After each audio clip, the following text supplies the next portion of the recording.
नमस्कार। स्वागत है आपका दिव्य नेत्र द विजन पे। चलिए आगे बढ़ते हैं, प्रायद्वीपीय पठार को देखते हैं। ये क्लास 9th का ज्योग्राफी एनसीईआरटी चल रहा है, तो आइए प्रायद्वीपीय भारत के पठार को समझते हैं।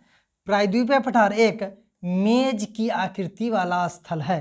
मेज मतलब टेबल ना जी, मेज टेबल जो समझ रहे हैं, मेज की आकृति वाला स्थल है।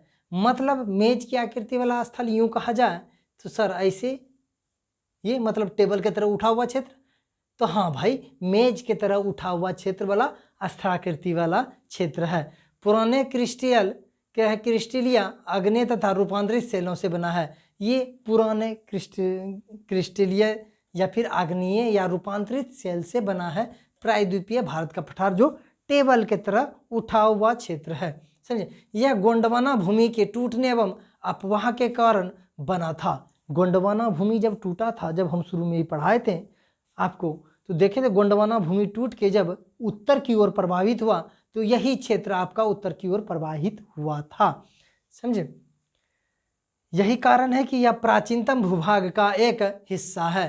क्योंकि गोंडवाना का हिस्सा है तो प्राचीनतम भूभाग का हिस्सा है। इस पठारी भाग में चौड़ी तथा छिछली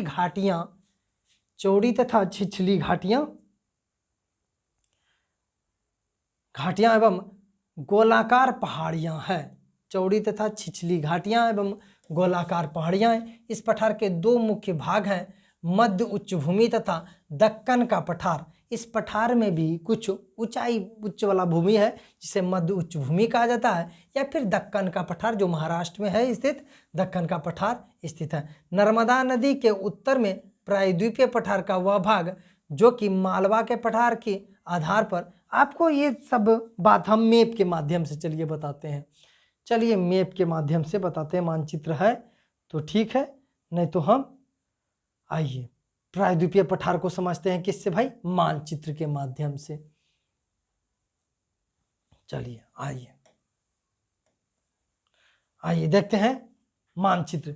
सबसे पहला बात क्या था भाई, प्रायद्वीपीय पठार मेज के तरह उठा है। ये भी कौतूहल का विषय है कि मेज के तरह कैसे होगा सर, तो यही बात है प्रायद्वीपीय भारत का पठार। ये जो प्रायद्वीपीय भारत का पठार है सर, ये ऐसे है, पूरा मेज के तरह उठा हुआ है। ये वाला जो क्षेत्र अभी जो बना है ना वर्तमान में, ये क्षेत्र पूरा उठा हुआ क्षेत्र, ये कुर्सी की तरह उठा हुआ। और उसके बाद ये बहुत धसा हुआ क्षेत्र है। आप यूं कह सकते हैं, अगर ऐसे बनाएंगे तो ये क्षेत्र ऐसे उठा हुआ है। समझे, तो ये मतलब आपका ये तटीय मैदान हो गया यहाँ पे, और ये जो क्षेत्र है प्रायद्वीपीय भारत का पठार यहाँ पे बसा हुआ, बहुत ऊंचाई पर स्थित है। यही बात हम कहना चाह रहे थे। तो ये समझ में आया, मेज की तरह उठा हुआ। अगर इसे भारत के नक्शा में समझने का प्रयास करें हम, भारत के नक्शा में समझने का प्रयास करें हम, तो देखिए समझते हैं, आइए समझते हैं आगे।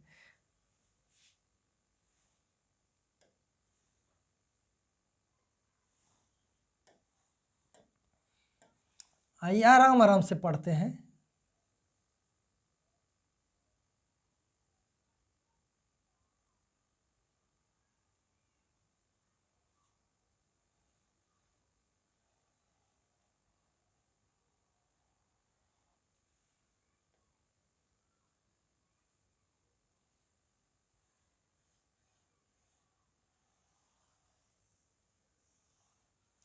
ये अगर समझते हैं तो प्रायद्वीपीय भारत के पठार को समझते हैं। प्रायद्वीपीय भारत का पठार कहाँ से कहाँ तक है सर, अगर इसको ले लेते हैं तो ये अरावली हो गया सर, अरावली हो गया। उसके बाद यहाँ पे मालवा पठार ये ले लीजिए, देखिएगा ना, मालवा पठार नहीं, छोटा नागपुर पठार ले लीजिए।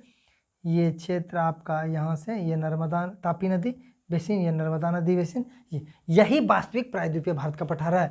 अगर यहाँ पे एक और भाग लिया जाए तो यहाँ पे शिलांग पठार जो मेघालय में है, ये भी प्रायद्वीपीय भारत का ही पठार का पूर्वी विस्तार था। लेकिन यहाँ पे गंगा नदी ब्रह्मपुत्र नदी इस क्षेत्र को काट करके ये पूरा समतल मैदान बना दी है। तो ये बात समझ में आ रहा है चीज। तो कभी कोई ये भी पूछ दे, ये शिलांग पठार किसका हिस्सा है, हिमालय का या फिर अराकान योमा का या फिर प्रायद्वीपीय भारत का पठार का, तो आप बताइएगा। वो प्रायद्वीपीय भारत के पठार का शिलांग पठार हिस्सा है। समझे, अब चलते हैं। यहाँ पे क्या है सर, ये आपका आरावली है। क्या है, आरावली पर्वत है। अरावली पर्वत। अरावली पर्वत है। ये आपका इस जगह जो पठार है, विशाल पठार है, इसका नाम है दक्कन पठार। क्या नाम है? दक्कन पठार। दक्कन पठार नाम है। क्या नाम है? दक्कन पठार। उसके नीचे जाते हैं सर, दक्कन पठार के नीचे जाते हैं, यहाँ पे एक पर्वत श्रेणी है जिसका नाम है विंध्याचल पर्वतमाला। क्या नाम है? विंध्यन पर्वत। विंध्यन पर्वत नाम है। विंध्यन पर्वत नाम है। विंध्यन पर्वत। विंध्यन पर्वत के बाद अचानक एक घाटी पाई जाती है जिसमें नर्मदा नदी बहती है। क्या बहती है? नदी नर्मदा नदी बहती है। यहाँ पे नर्मदा नदी बहती है। नर्मदा नदी बहती है। नर्मदा नदी के बीच में एक पर्वत जैसा उठा हुआ क्षेत्र है जिसे भ्रंश पर्वत कहते हैं, जिसका नाम है सतपुड़ा भ्रंश पर्वत। क्या नाम है सर? सतपुड़ा भ्रंश पर्वत। भ्रंश क्या होता है? भ्रंशोत्स पर्वत किसे कहते हैं समझिए। भूगर्भीय घटनाओं के चलते जब भूगर्भीय घटना जब हो रहा था, आप ये कल्पना कीजिए आज से करोड़ों वर्ष पूर्व पृथ्वी पे ऐसा भूकंप आया होगा। भूकंप के दौरान कुछ क्षेत्र में धंसान होता है, कोई क्षेत्र उठ जाता है, समझे। तो यहाँ पे सतपुड़ा पूरा समतल टाइप का था, समझे। लेकिन सतपुड़ा पर्वत के पास क्या हुआ? सतपुड़ा जिसका दोनों तरफ धंस गया जमीन। एक तरफ नर्मदा नदी बहती है और दूसरी तरफ ताप्ती नदी बहती है, और वो जो क्षेत्र उठा हुआ हीरा गया वो पर्वत की तरह दिखने लगा।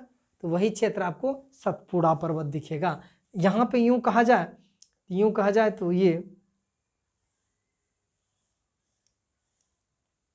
समझे, एक सेकेंड, हाँ, ये आपका ये आपका विंध्याचल, एक सेकेंड, हाँ, यहाँ समझाते हैं। आपका ये सतपुड़ा पर्वत हो गया, सतपुड़ा पर्वत, ये बीच वाला भाग धंस गया और ये सब उठले रह गया, ये सब बात उठले रह गया, समझे। यहाँ जो धंसा है यहाँ पे नर्मदा नदी बहती है, इसमें ताप्ती नदी बहती है। अब बताइए क्या ये वास्तविक पर्वत है? सतपुड़ा पर्वत क्या वास्तविक पर्वत है? नहीं है वास्तविक पर्वत। वास्तविक पर्वत कैसे होगा सर?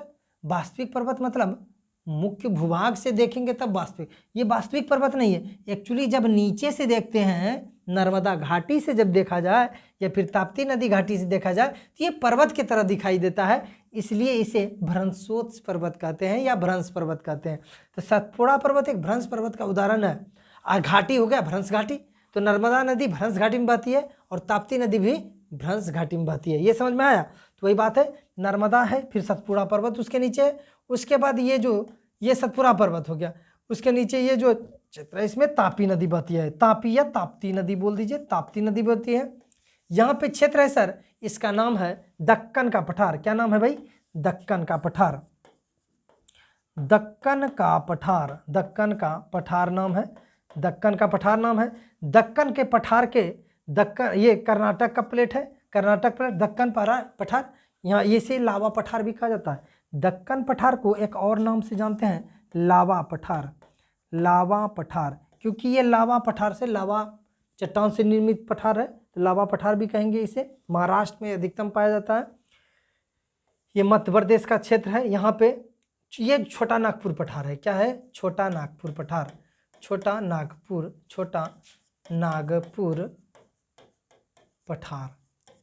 आपको ये लग रहा होगा शायद कि सर पूरा प्रायद्वीपीय भारत का पठार ये तो बताए किए, उस पठार में भी अलग अलग पठार बता रहे हैं। तो आपको बता दें, पठार पहले कहते किसे हैं ये समझ लीजिए। मतलब पर्वत के तरह उठा हुआ क्षेत्र लेकिन ऊपर से समतल मैदान हो, पठार कहा जाता है। अब बताइए, ये पठार तो हो गया, लेकिन उस पठार में भी कुछ ऐसा क्षेत्र अलग अलग जगह है कि उसमें भी कुछ क्षेत्र उठा है, वो भी समतल मैदान है। जैसे यहाँ पे छोटा नागपुर का पठार, यहाँ पे मालवा का पठार, यहाँ पे दक्कन का पठार, समझे, यहाँ तेलंगाना पठार, ये क्षेत्र तेलंगाना पठार है। तेलंगाना पठार, तेलंगाना पठार हो गया। उसके बाद यहाँ पे नीलगिरी पर्वत है। क्या नाम है? नीलगिरी पर्वत। नीलगिरी पर्वत हो गया। नीलगिरी पर्वत के नीचे है एक कार्डमम पर्वत। क्या नाम है? कार्डमम पर्वत। नीलगिरी के नीचे है अन्नामलाई पर्वत, सॉरी एक सेकेंड,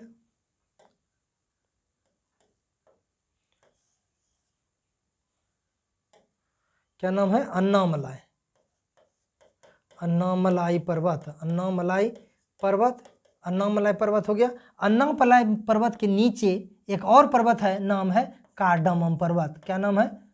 कार्डामम पर्वत। ये जो कार्डामम पर्वत है, यहाँ पे इलायची की खेती अधिक की जाती है, इसलिए इसे इलायची पर्वत भी कहते हैं। क्या कहते हैं? इलायची पर्वत। क्या कहते हैं? इलायची पर्वत। इलायची पर्वत तो और कार्डामम पर्वत, इलायची पर्वत, ये केरल राज्य में पाया जाएगा। यहाँ पे नीलगिरी पर्वत को नीलगिरी गांठ भी कहते हैं, क्योंकि यहाँ पे एक पर्वतीय श्रेणी है जिसे पश्चिमी घाट पर्वत कहा जाता है और इधर पूर्वी घाट पर्वत कहा जाता है। समझे? इधर पूर्व में है पूर्वी घाट पर्वत, इधर पश्चिमी घाट पर्वत। तो पूर्वी घाट पर्वत एवं पश्चिमी घाट पर्वत एवं अन्नामलाई पर्वत के बीच में एक गांठ पाया जाता है, पर्वतीय गांठ, जिसे नीलगिरी गांठ या नीलगिरी पर्वत कहते हैं। ये जो शिलांग पठार है, शिलांग पठार, ये क्षेत्र ऐसे निकला हुआ था जब प्राचीन भूखंड था किसका? गोंडवाना लैंड का ये भाग, ये इधर निकला हुआ था। लेकिन बाद में क्या हुआ? यहाँ पे गंगा नदी निकली, यहाँ पे ब्रह्मपुत्र नदी इतना ज़्यादा पानी लेके आई कि ये चीज़ को तोड़ के इसे मालदा, इस जगह का नाम है मालदा, तो मालदा गैप के चलते, मालदा गैप के माध्यम से ये प्रायद्वीपीय भारत का ये जो पठार है, और जिसे छोटा नागपुर पठार कहेंगे, छोटा नागपुर पठार एवं शिलांग पठार विभाजित हो गई। छोटा नागपुर पठार और शिलांग पठार का विभाजन किसके माध्यम से हुई है? इस जगह का नाम है मालदा गैप। मालदा गैप।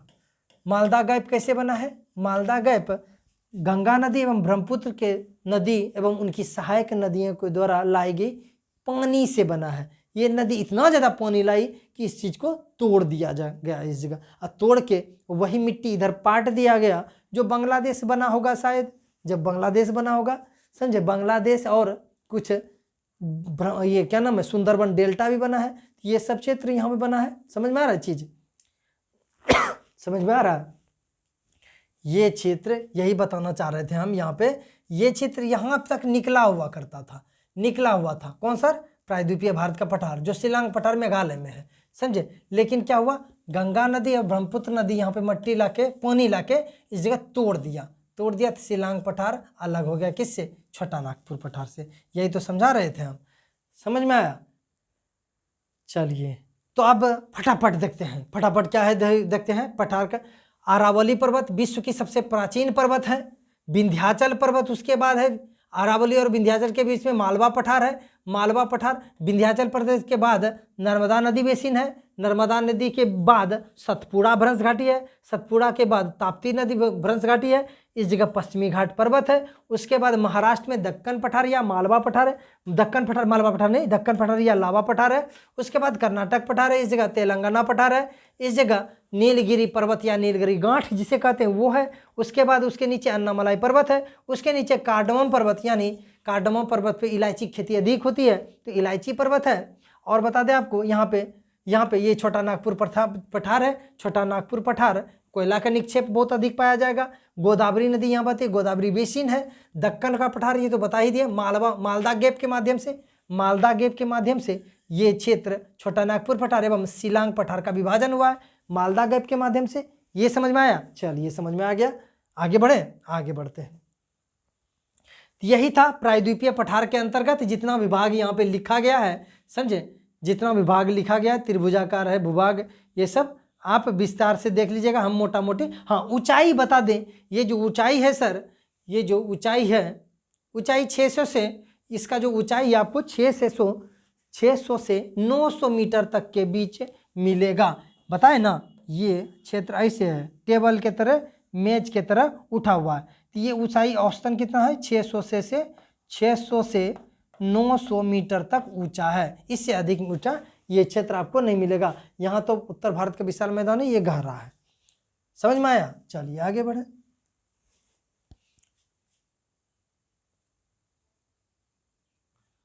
आगे बढ़ते हैं।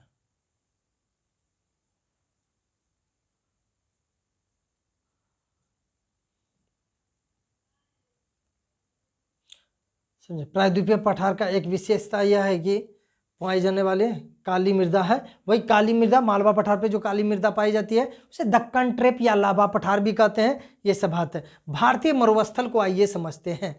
आइए भारतीय मरुस्थल को, बहुत छोटा टॉपिक है, इसे समझ ही लेते हैं। भारतीय मरुस्थल है क्या? देखिए अरावली पहाड़ी, ये जो अरावली हम बताए थे राजस्थान में, अरावली पहाड़ी बताए थे, अरावली के पश्चिम में, किधर से? अरावली के पश्चिम में या उत्तर पश्चिम कह सकते हैं वही बात है। अरावली के पश्चिम किनारे पर थार का मरुस्थल स्थित है। यह बालू के टिब्बों से ढका एक तरंगित मैदान है।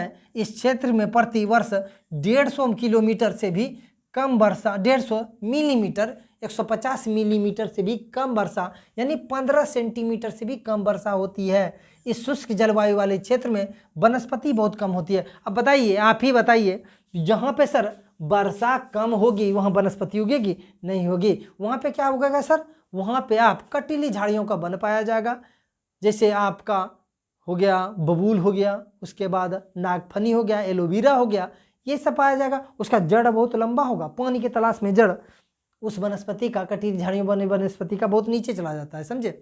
तो वर्षा ऋतु में ही कुछ सरिताएं दिखती है और उसके बाद वे बालू में ही विलीन हो जाती है, समझे। वर्षा ऋतु में थोड़ा बहुत सरिता दिखेगा लेकिन बाद में विलीन हो जाती है।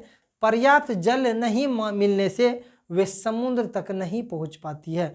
कुछ पानी नदी निकलती है इस क्षेत्र से, जैसे लूनी नदी है, घग्गर नदी है, इस क्षेत्र से नदी निकलती है, लेकिन नदी समुद्र तक नहीं पहुंच पाती है, सूखे रहती है नदी। लेकिन बारिश होता है तो बारिश के मौसम में, वर्षा ऋतु में इस नदी में, जैसे लूनी नदी हो गया, जैसे उस जगह बहती है घग्गर नदी, ये सब नदी पानी मिलेगा आपको बरसात दिन में, लेकिन फिर वही मरुस्थल बालुए सब दिखेगा, समझे।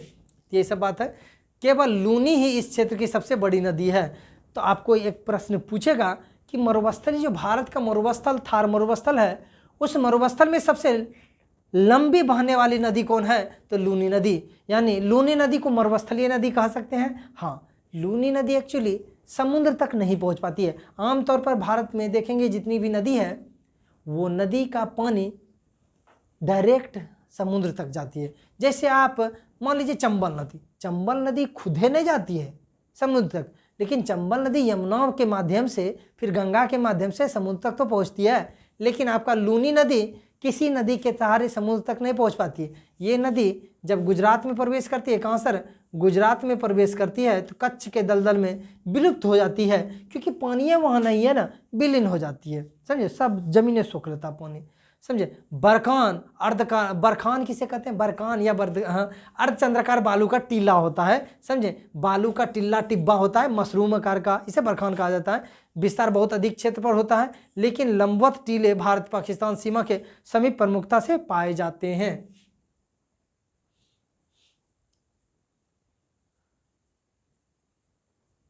देख रहे हैं राजस्थान में पानी के लिए। अब बताइए जलवायु भी, यहाँ की स्त्री लोग माथा पे घड़ा लेके क्यों चल रही है? ऑब्वियसली यहाँ पे पानी कम रहेगा तो दूर से स्त्री लोग पानी लाएगी। सर आदमी भी कम, या 5 जनानी दिख रहा है, उत्तर भारत के मैदान तो हजारों जनानी की भीड़ लग जाता। हाँ, क्योंकि उत्तर भारत का मैदान की जलवायु कुछ और है। यहाँ पे सर जनसंख्या घनत्व भी तो कम है, इसलिए बहुत विरल घर होता है, सघन घर नहीं होता, विरल घर होता है, और संघर्षमय जीवन रहता है यहाँ के। थार मरुस्थल का जीवन जीना आसान नहीं है। आप उत्तर भारत का मैदान का कोई व्यक्ति को वहाँ थार मरुस्थल में बैठा दिया जाए तो 4 दिन में घुट घुट के मर जाएगा, क्योंकि सब चीज़ के लिए बहुत ज़्यादा संघर्ष करना पड़ेगा। संघर्ष तो कहीं पे भी करना पड़ता है, लेकिन एक क्षेत्र होता है संघर्ष करने का भी, यहाँ पे अधिक संघर्ष करना पड़ता है। पानी के लिए जिद्दोजहद करना पड़ेगा, आपको नहाने के लिए पानी नहीं मिलेगा, पीने के लिए भी ठीक से पानी नहीं मिलेगा, समझे। ये सब बात है। तटीय मैदान है, उसके बाद क्या है भाई, खत्म हो जाएगा, आज खत्म कर देते हैं तटीय मैदान को। आइए समझते हैं तटीय मैदान किसे कहते हैं? जो समुद्री तट से लगा हुआ मैदान है सर। समुद्री तट, प्रायद्वीपीय पठार के किनारे संकीर्ण तटीय प्रदेशों क्या है, तटीय पट्टियों के विस्तृत है। इसका तात्पर्य यह है कि ये जो प्रायद्वीपीय पठार के किनारों संकीर्ण तटीय पट्टियों का विस्तार है, यह पश्चिम में अरब सागर से लेकर पूरब में, आइए इसको चित्र के माध्यम से समझते हैं। आइए इसे चित्र के माध्यम से हम लोग समझने का प्रयास करते हैं। यहाँ जो हम बताएं, चलिए फिर से मैप हम बना लेते हैं, क्या दिक्कत है।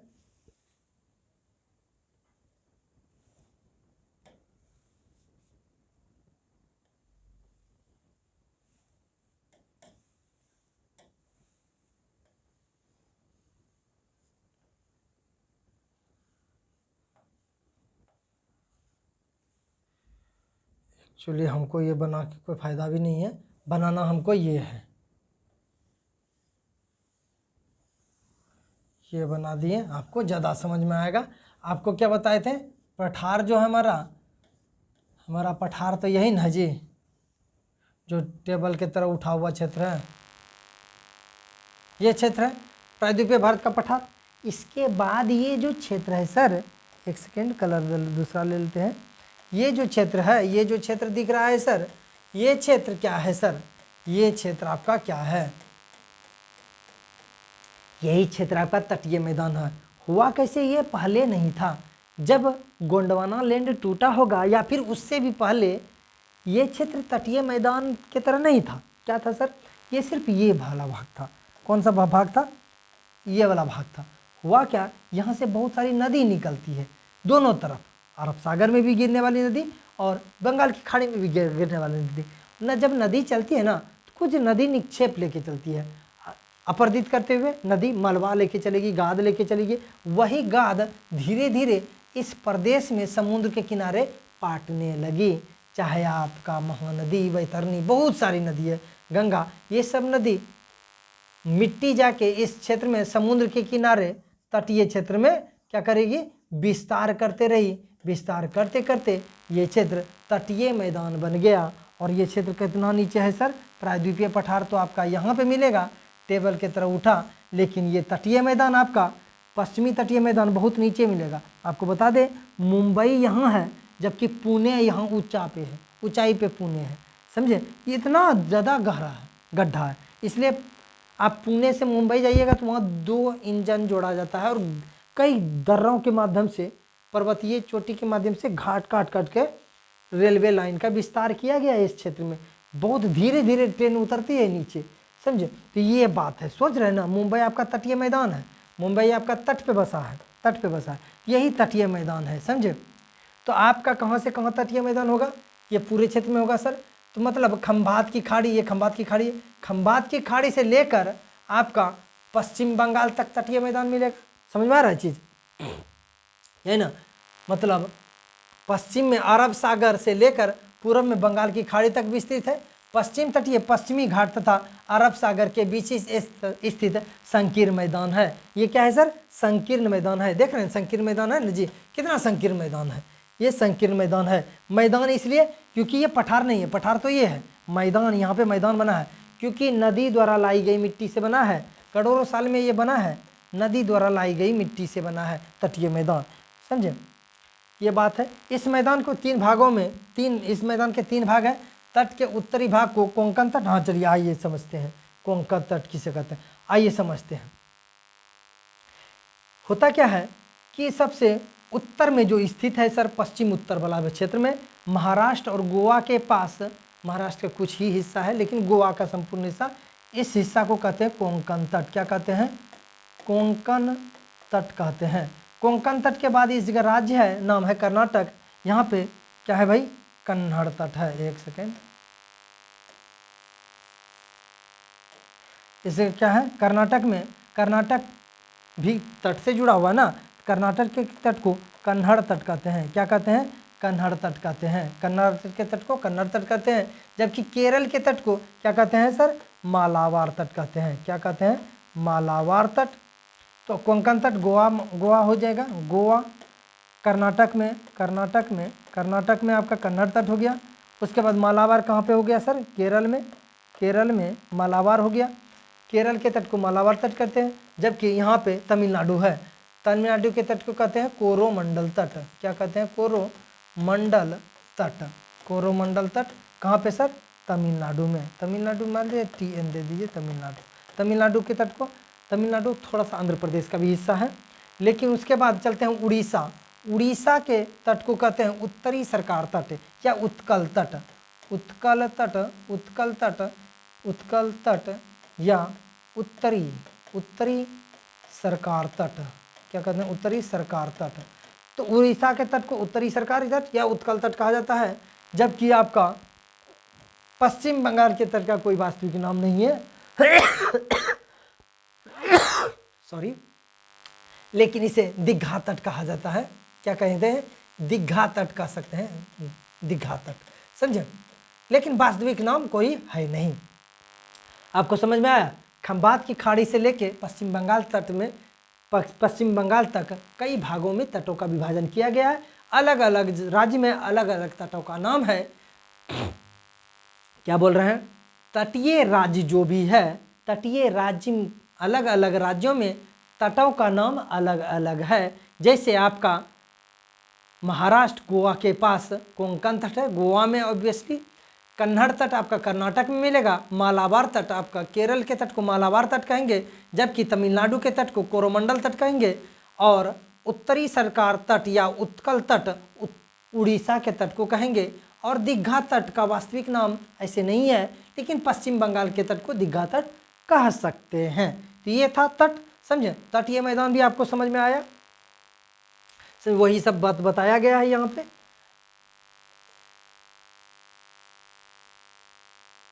कृष्णा तथा कावेरी नदी के विशाल भूखंड डेल्टा द्वीप समूह चलते हैं। थोड़ा द्वीप समूह के बारे में जान लेते हैं और चैप्टर खत्म हो जाएगा आपका, समझे। चलिए, द्वीप समूह यहाँ से अच्छा रहेगा, हम आपको मैप पे बताते हैं। आइए द्वीप समूह को मैप से समझते हैं। ये तो समझ में आ गया आपको समझ में आया ना। चलिए द्वीप समूह चलते हैं।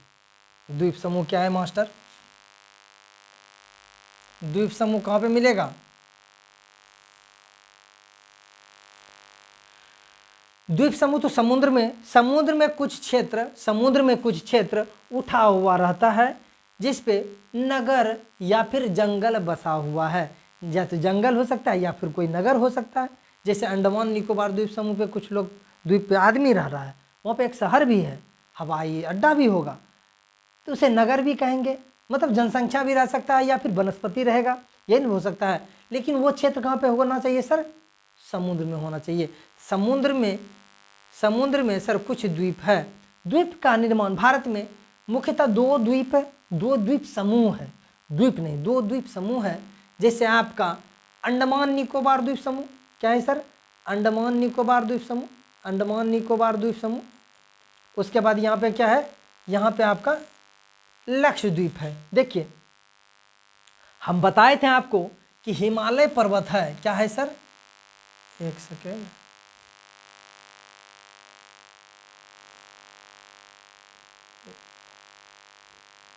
इससे कम नहीं हो रहा क्या? 75% से कम हो ही नहीं रहा है। चलिए कोई नहीं। देखिए, हम बताए थे ना, हिमालय पर्वत अराकान योमा पर्वत, हिमालय पर्वत जाके कहाँ पे सर? अरुणाचल प्रदेश में दक्षिण की ओर मुड़ती है। किधर? दक्षिण की ओर मुड़ती है। ये जो दक्षिण की ओर मुड़ती है, इसका नाम है अराकान योमा पर्वत। क्या नाम है? अराकान योमा पर्वत नाम है। अराकान योमा पर्वत है। इसी का यही जाके बंगाल की खाड़ी में डूब गई है। अराकान योमा पर्वत ही बंगाल की खाड़ी में जाके डूब गई है। लेकिन वो डूबा हुआ क्षेत्र कहीं कहीं दिखाई देता है पानी के ऊपर सर। वही द्वीप समूह को अंडमान एवं निकोबार द्वीप समूह के नाम से जानते हैं। समझ में आया? तो हिमालय का ही ये भाग है, एक तरह से ये हिमालय का ही भाग है। तो कल को पूछेगा कोई, क्या अंडमान निकोबार द्वीप समूह को हम हिमालय के अंतर्गत रख सकते हैं? हाँ, व्याख्या करने के बाद रख सकते हैं, क्योंकि अंडमान एवं निकोबार द्वीप समूह का भी निर्माण हिमालय के अंतर्गत ही हो रहा है। क्योंकि अराकान योमा जो दक्षिणी मोड़ है हिमालय का, उसी का ही दक्षिणी विस्तार बंगाल की खाड़ी में अंडमान एवं निकोबार द्वीप समूह है। समझे? यहाँ पे कोको द्वीप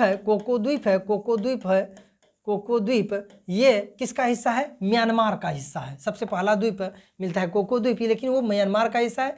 भारत उस पर अधिकार नहीं किया है। लेकिन यहाँ पे उत्तरी अंडमान है। क्या है? उत्तरी अंडमान, समझे? उसके बाद यहाँ पे उत्तरी अंडमान के बाद में बीच में एक है, ये क्या नाम है? बैरन द्वीप। क्या है? बैरन द्वीप। एक और है नारकोंडम द्वीप। सब अंडमान निकोबार द्वीप। ये दोनों सक्रिय सुषुप्त ज्वालामुखी है। बैरन द्वीप जबकि नारकोंडम द्वीप क्या है, सुषुप्त ज्वालामुखी है। उसके बाद बीच में आ जाता है फिर मध्य अंडमान है, मध्य अंडमान है, मध्य अंडमान है, अंडमान है। उसके बाद लिटिल अंडमान है, क्या है, छोटा अंडमान कह सकते हैं, छोटा अंडमान है, छोटा अंडमान है, छोटा अंडमान या लिटिल अंडमान भी कह सकते हैं, लिटिल अंडमान। उसके बाद निकोबार द्वीप समूह है, जिसमें सबसे पहले उत्तरी निकोबार द्वीप समूह के अंतर्गत सबसे उत्तरी जो द्वीप है उसको क्या नाम दिया गया है, कार निकोबार। क्या है sir, car Nicobar, car Nicobar, Nicobar, Nicobar. आपको एक प्रश्न पूछेगा यहाँ पे, अंडमान द्वीप एवं निकोबार द्वीप कितने डिग्री चैनल से अलग होती है, तो यहाँ पे 10 डिग्री चैनल है, 10 डिग्री चैनल से। या फिर छोटा अंडमान यानी लिटिल अंडमान और कार निकोबार कितने डिग्री चैनल से अलग होती है, 10 डिग्री चैनल से, समझे। तो कार निकोबार, फिर इसमें क्या नाम है भाई, यहाँ पे लक्षद्वीप, ये निकोबार द्वीप समूह की, अंडमान निकोबार द्वीप समूह की सबसे निचले बिंदु, ये दक्षिणतम बिंदु है ग्रेट निकोबार। क्या नाम है, ग्रेट निकोबार। ग्रेट निकोबार कहाँ पे सर, अंडमान निकोबार द्वीप समूह की सबसे दक्षिणतम बिंदु है। निकोबार द्वीप समूह में सबसे बड़ा भूभाग वही है, ग्रेट निकोबार, समझे। ये समस्त भूभाग का सबसे ऊंचाई जो ऊंचा पर्वत है इस जगह यहाँ पे है सर, सैडल पीक। क्या नाम है, सैडल पीक। तो सैडल पीक अंडमान एवं निकोबार द्वीप समूह की सबसे ऊंची चोटी है, ये बात भी आप याद रखिएगा, समझे। और सबसे दक्षिणी बिंदु ग्रेट निकोबार पर स्थित है, क्या नाम है, इंदिरा पॉइंट। क्या नाम है, इंदिरा पॉइंट। एक second, Indira point, Indira point, समझे। इंदिरा पॉइंट है, इंदिरा पॉइंट कहाँ पे मिलेगा आपको, निकोबार द्वीप समूह, जहाँ पे भारत की सबसे दक्षिणतम बिंदु मिलेगा। भारत का दक्षिणतम बिंदु ये नहीं है, भारत का सबसे दक्षिणतम बिंदु ये है, इसका अक्षांशीय स्थिति 6 डिग्री 4 मिनट है, 6 डिग्री 4 मिनट है, जबकि कन्याकुमारी वाला का 8 डिग्री 4 मिनट है, समझे। तो ये सब बात है। तो ये जो भाग ये क्या नाम है, अंडमान एवं निकोबार द्वीप समूह जैसे बना है, तो ये हिमालय के साथ ही बना था। ये बात आज समझ में आया। कई बात बच्चा को तो आज पता चला होगा, वो हिमालय का ही दक्षिणी विस्तार है। चलिए, यहाँ पे द्वीप समूह के अंतर्गत कुछ द्वीप देखते हैं। यहाँ पे भारत के पश्चिमी क्षेत्रों में जहाँ पे अरब सागर है, अरब सागर में एक द्वीप देखा जाता है, लेकिन इसमें कुछ मूलभूत अंतर है। ये जो द्वीप है सर, ये द्वीप किसी पर्वत के माध्यम से नहीं बना है, ये बना है आपका परवाल जीव के माध्यम से। समुद्र में किस क्षेत्र में सर, समुद्र में आपको उष्णकटिबंधीय क्षेत्र में, उष्णकटिबंधीय क्षेत्र किसे कहेंगे सर, 23.5 डिग्री उत्तरी से 23.5 डिग्री दक्षिणी के बीच में, मतलब ये क्षेत्र बीच में उष्णकटिबंधीय क्षेत्र कहलाता है। इसी क्षेत्र में क्या होता है, छिछला समुद्र जहाँ होगा, छिछला समुद्र में जहाँ कम पानी पाया जाएगा, टेबल के तरह जो मेज की तरह उठा हुआ क्षेत्र है समुद्र के अंदर, वहाँ पे एक जीव पाया जाता है। जीव का नाम है परवाल जीव। क्या नाम है सर, परवाल जीव। ये परवाल जीव कैल्शियम कार्बोनाइट के खोल में होता है। अब जैसे घोंघा, सीप, खरचा ये सब देखे हैं आप नदी क्षेत्र में, जो लोग नहीं देखे होंगे समझे, घोंघा देखे हैं ना, घोंघा कैल्शियम कार्बोनेट के खोल में रहता है। उसी तरह ये जीव भी, परवाल जीव भी एक खोल में रहता है। जैसे शंख हो गया, शंख भी एक जीव है, वो शंख जो फूकने वाला है वो जीव है एक, समझे। ये नहीं कि वो शंख एकदम फूकने के लिए तैयार रहता है शुरू से, नहीं, उसका सारा मांस निकाल के फूकने के लिए तैयार होकर आ जाता है, समझे। तो वो जीव है एक तरह से। तो वो परवाल जीव के अंतर्गत आता है, जो भी कैल्शियम कार्बोनाइट के खोल में रहेगा, यहाँ छिछले समुद्र में तो परवाल जीव होता है। वो जीव का एक समाज बड़ा सुदृढ़ होता है, वो एक ही क्षेत्र में रहेगा, एक ही क्षेत्र इन द सेंस कह सकते हैं आप कि कॉलोनी के रूप में रहता है लोग, मतलब इधर उधर नहीं कि 2 भाई यहाँ रह गया 2 भाई यहाँ चला गया, ऐसा नहीं, पर पूरा कॉलोनी के माध्यम से रहेगा। तो अब सोचिए आगे बढ़ते हैं। यहाँ पे देखते हैं, ये क्षेत्र है आपका सपाट मैदान है उष्णकटिबंधीय क्षेत्र में। यहाँ पे एक जीव पनपा, परवाल जीव। ये कहाँ हो रहा है सर, समुद्र की गहराई में नीचे